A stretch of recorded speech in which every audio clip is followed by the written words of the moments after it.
Good morning. आज का जो मेरा टॉपिक होगा ये लास्ट यूनिट का होगा और लास्ट यूनिट है आपकी सोशल स्ट्रेटिफिकेशन के अर्थात सामाजिक स्तरीकरण के बारे में। ठीक है। अब आज हम लोग इसके कॉन्सेप्चुअल फ्रेमवर्क को देखेंगे, इसकी अवधारणात्मक समझ को विकसित करने का प्रयास करेंगे कि आखिर सोशियोलॉजी में जो सोशल स्ट्रेटिफिकेशन है, सामाजिक स्तरीकरण है, उसे किस तरीके से आप देखते हैं। ठीक, तो आइए स्टार्ट करते हैं। देखें, समाज में आपको पता ही है कि कुछ मात्रा में समानता भी है और भिन्नता भी है।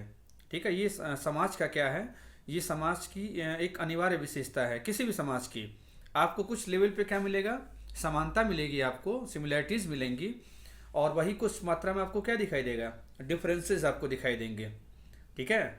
तो जो सोशल स्ट्रेटिफिकेशन है, इसका जो सेंट्रल एस्पेक्ट है वो इनइक्वालिटी है, असमानता है। लेकिन सिर्फ इतना कहने से ही सोशल स्ट्रेटिफिकेशन अपने आप में कंप्लीट नहीं हो जाता। ठीक है, क्योंकि देखिए बेसिकली जो स्ट्रेटिफिकेशन वर्ड है, इसमें ये इसका ओरिजिन जो है वो स्ट्रेटा से हुआ है। ठीक है, और स्ट्रेटा बेसिकली देखिए जियोलॉजी में, भूगर्भ शास्त्र में से लिया गया है। देखिए जियोलॉजी में, भूगर्भ शास्त्र में क्या होता है कि जो आपका अर्थ है उसके कई सारे अलग अलग लेयर्स होते हैं। ठीक है, अलग अलग स्तर होते हैं, जिसकी अपनी कुछ खास प्रॉपर्टीज होती हैं, जिसके अपने कुछ खास लक्षण होते हैं, और इन्हीं लक्षणों के आधार पर जो अलग अलग आपको स्ट्रेटा दिखाई देता है, लेयर दिखाई देता है, उसमें आप डिफ्रेंशिएट कर पाते हैं। ठीक है ना। ठीक उसी तरीके से सोसाइटी में क्या होता है, इनइक्वालिटी होती है, ये बात सही है, लेकिन उसके साथ ही साथ एक स्ट्रेटा होता है, एक हायरार्की होती है, एक संस्तरण होता है। और संस्तरण होने से एक बात क्या निकल के सामने आती है, संस्तरण होने से श्रेष्ठता और अधीनता वाली बात होती है। ठीक है, क्योंकि बिल्कुल सीढ़ी नुमा ये सोसाइटी आपको एक लैडर के रूप में दिखाई देती है। ठीक है, कि टॉप पे कौन है, उसके बाद कौन है, उसके बाद कौन है, बॉटम पे कौन है। ठीक है, तो इस तरीके से आप देख सकते हैं कि सोशल स्ट्रेटिफिकेशन में दो चीज़ें बड़ी इंपॉर्टेंट हैं।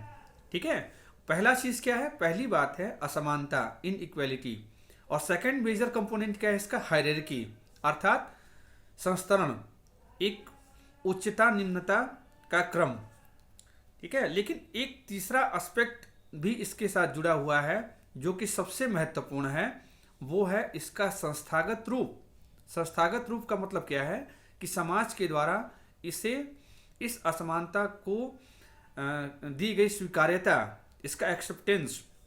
और ऐसा किस लिए होता है, ऐसा इसलिए होता है क्योंकि किसी भी सोशल स्ट्रेटिफिकेशन के सिस्टम के साथ वैल्यू जुड़ा होता है, मूल्य जुड़ा होता है, समाज की प्राथमिकताएं जुड़ी होती हैं, समाज किसे अच्छा मानता है ये बात उसके साथ जुड़ी होती है। फॉर एग्जाम्पल जाति व्यवस्था। ठीक है, तो जाति व्यवस्था क्या है अपने आप में, कास्ट सिस्टम क्या है, एक एग्जाम्पल है किसका, सामाजिक स्तरीकरण का। ठीक है, इसमें आप देखें असमानता भी है, जितने अलग अलग कास्ट आपको दिखाई दे रहे हैं वो क्या है, वो इनइक्वल है, इनइक्वालिटी दिखाई देगी आपको, पहली चीज़। सेकंड चीज़, वो सिर्फ इनइक्वालिटी नहीं है वहाँ पे, बल्कि साथ ही साथ वहाँ पे क्या है, वहाँ पे एक हायरार्की है, वहाँ पे एक उच्चता और निम्नता का एक क्रम है। क्योंकि आपको पता ही होगा, मैं यहाँ पर चर्चा कर दूँ, जब असमानता की बात हो ही रही है, ल्यू ड्यूमो ने एक बुक लिखी थी, उसका नाम है होमो हायरार्कस। उसमें इन्होंने एक कॉन्सेप्ट दिया है, ये है पॉलिटी एंड पॉल्यूशन।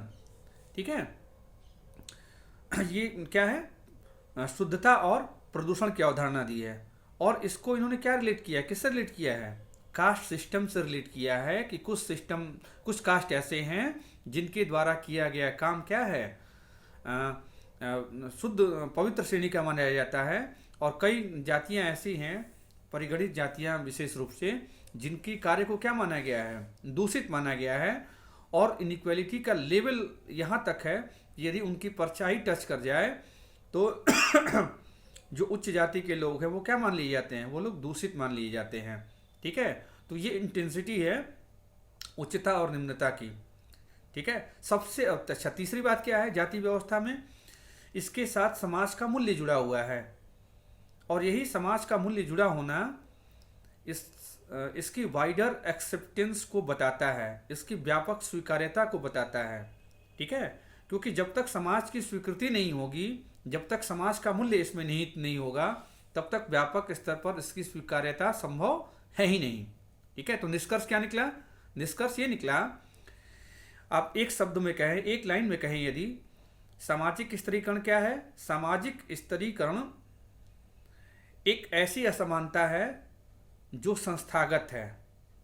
ठीक है, जो सोपानगत है, जो हायरार्किकल है। ठीक ना, क्लियर हो गया? देखिए, अब बात करेंगे कि सोशल स्ट्रेटिफिकेशन जो है, इसकी खास विशेषताएं क्या क्या हो गई। पहली बात यह है कि इसकी प्रकृति कैसी है? इसकी प्रकृति सामाजिक है। इसका नेचर कैसा है? इसका नेचर सोशल है। दूसरे शब्दों में, सोशल स्ट्रेटिफिकेशन इंडिविजुअल का दूसरे इंडिविजुअल से क्या इनइक्वालिटी है इसको डिनोट नहीं करता, बल्कि किसी सोसाइटी में, ठीक है, किसी सोसाइटी में जिस ग्रुप से बिलोंग करता है वो, चाहे वो कास्ट के बेसिस पे हो, चाहे क्लास के बेसिस पे हो, चाहे जेंडर के बेसिस पे हो, चाहे स्टेट के बेसिस पे हो। स्टेट किसकी बात हो रही है? जागीर की बात हो रही है यहाँ पे, ESTATE। ठीक है, जिसके बारे में एंथोनी गिडेंस ने बात की थी। ठीक है ना, तो इसमें जो सोपानगत असमानता है इसको डिनोट करता है सामाजिक स्तरीकरण, न कि व्यक्तिगत भिन्नताओं को डिनोट करता है। ठीक, सेकंड चीज देखे क्या है। सेकंड महत्वपूर्ण बात क्या हो गई कि इसमें सिर्फ असमानता नहीं है, बल्कि उच्चता और निम्नता का एक क्रम है। इसमें केवल इनइक्वालिटी नहीं है, बल्कि इसके साथ ही साथ हायरार्की है। तीसरा पॉइंट क्या हो गया? तीसरा पॉइंट हो गया कि ये संस्थागत है। संस्थागत क्यों है? क्योंकि इसके साथ समाज का मूल्य जुड़ा हुआ है। अगली मेजर चीज क्या है कि ये सार्वभौमिक है, सर्वकालिक है। सार्वभौमिक का मतलब क्या हो गया? हर समाज में ये सामाजिक असमानता के रूप में आपको क्या दिखाई देगा? सामाजिक स्तरीकरण निश्चित रूप से आपको दिखाई देगा। हाँ, उसकी प्रकृति में अंतर हो सकता है, लेकिन इसका अस्तित्व तो निश्चित रूप से आपको दिखाई देगा। ठीक है, फॉर एग्जाम्पल, किसी एक ही सोसाइटी में अलग अलग जो उसके टाइप्स दिखाई देते हैं सोसाइटी आपको, सोशल फंक्शनिंग के उसके। फॉर एग्जाम्पल, ट्राइबल सोसाइटी है, रूरल सोसाइटी है, अर्बन सोसाइटी है। उसमें आपको इसके नेचर में भिन्नता आपको दिखाई दे सकती है। ठीक है, लेकिन सोशल स्ट्रेटिफिकेशन होगा ही नहीं ऐसा आप नहीं कह सकते। तो सार्वभौमिक है, सर्वकालिक है, मतलब ये क्या है? हर समय में मौजूद रहा है किसी न किसी रूप में। ये अलग बात है कि टाइम टू टाइम इसका नेचर चेंज हो सकता है। ठीक ना, तो ये कुछ खास विशेषताएं थी सामाजिक स्तरीकरण के बारे में, सोशल स्ट्रेटिफिकेशन के बारे में। अब जान लेते हैं कि इसका स्थूल रूप से इसे बेसिकली दो भागों में बांटा गया है। इसके नेचर को, इसकी प्रकृति को दो प्रकार का आपको क्या दिखाई देता है? सामाजिक स्तरीकरण की व्यवस्था दिखाई देती है। पहली क्या है? बंद व्यवस्था, क्लोज्ड सिस्टम। ठीक है, और दूसरा क्या है? ओपन सिस्टम, खुली व्यवस्था। पहले बात करते हैं क्लोज सिस्टम की, सामाजिक स्तरीकरण के जो बंद प्रतिमान है उसकी बात करते हैं। देखिए, बंद प्रतिमान का मतलब क्या है? बंद प्रतिमान का मतलब यहाँ पे ये है कि एक बार व्यक्ति जिस स्तर का सदस्य है सामाजिक स्तरीकरण की व्यवस्था में, जिस स्तर का वो मेंबर है, उस स्तर को छोड़ करके दूसरे स्तर में नहीं जा सकता। गतिशीलता बिल्कुल आपको दिखाई नहीं देगी। इसे आप कहते हैं सामाजिक स्तरीकरण की बंद व्यवस्था। और इसका सबसे अच्छा एग्जाम्पल क्या है? इसका सबसे अच्छा एग्जाम्पल जो है वो है कास्ट सिस्टम। क्योंकि कास्ट का इंटाइटलमेंट कैसे मिलता है आपको? बाय बर्थ मिलता है। आप जिस जाति में पैदा होते हैं, जन्म लेने के बाद से ही उसी जाति के मेंबर आप बन जाते हैं। ठीक है, और आप लाख प्रयास कर लें, आप अपनी जाति नहीं बदल सकते। इसीलिए जाति क्या है? जाति को क्या कहा गया है? जाति को एक बंद वर्ग कहा गया है। और इस सेंस में जाति क्या है? सामाजिक स्तरीकरण के बंद प्रारूप को दर्शाता है। सेकंड देखें, दूसरा टाइप क्या है? सामाजिक स्तरीकरण का खुला प्रतिमान है एक, ठीक है, एक जो ओपन पैटर्न है इसका। इसमें क्या होता है? इसमें सोशल मोबिलिटी की पूरे चांसेस हैं, सामाजिक गतिशीलता के की पूरी संभावना है इसमें। इसमें व्यक्ति सामाजिक स्तरीकरण की व्यवस्था में जितने स्तर हैं उसमें कहीं भी गमन कर सकता है, कहीं भी जा सकता है। और इसका सबसे अच्छा एग्जाम्पल क्या है? कास्ट, क्लास सिस्टम, वर्ग व्यवस्था, ठीक है भाई। देखिए मोटे रूप में क्या मानते हैं आप? मोटे रूप मानते हैं कि भाई 3 क्लासेस हैं basically, upper class, middle class और लोअर क्लास। एक लेमन लैंग्वेज बात करें आप तो, यदि सामान्य भाषा में बात करें तो आप, ठीक है। हाँ, ये अलग बात है कि इतना सिंपल नहीं है क्लास सिस्टम, लेकिन एक समझने के लिए आप इसको देख सकते हैं इस तरीके से। अब इसमें ज़रूरी नहीं कि जो व्यक्ति सबसे टॉप का जो आपका लेवल है, जो स्तर है, अर्थात जो उच्च वर्ग का मेंबर है, वो हमेशा उसी में बना रहेगा। ऐसा हो सकता है कि उच्च वर्ग का व्यक्ति जो है, ऐसी परिस्थितियां आ जाए कि वो सबसे स्ट्रेटा में नीचे चला जाए और निम्न वर्ग का मेंबर बन जाए। जैसे कोई बहुत धनाढ्य वर्ग का व्यक्ति है, ठीक है, यदि वो अपनी क्वालिटी खो दे और किसी वजह से आर्थिक स्थिति उसकी कमजोर हो जाती है, तो क्या होता है? वो निम्न स्थिति में आ जाएगा, निम्न वर्ग का सदस्य बन जाएगा। इसका ठीक उल्टा क्या होगा?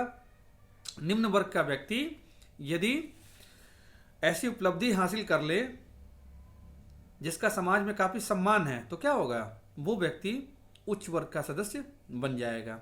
निष्कर्ष ये निकला कि सामाजिक स्तरीकरण की खुली व्यवस्था में क्या होता है? सामाजिक स्तरीकरण की खुली व्यवस्था में गतिशीलता की पूरी संभावना होती है। इसमें एक व्यक्ति सामाजिक स्तरीकरण के जितने स्तर हैं उसमें कहीं भी गमन कर सकता है, कहीं भी जा सकता है। तो आज के लिए इतना ही। बाकी अगला टॉपिक हम लोग थोड़ा डिटेल में चलेंगे, इसके थ्योरेटिकल एस्पेक्ट को जानेंगे, इसके सैद्धांतिक जो आयाम है इसको समझने का प्रयास करेंगे, और उसके बाद फिर इसके अलग अलग जो टाइप्स है, कास्ट है, क्लास है, ठीक है, जेंडर है, इसके बारे में चर्चा की जाएगी। तो थैंक यू।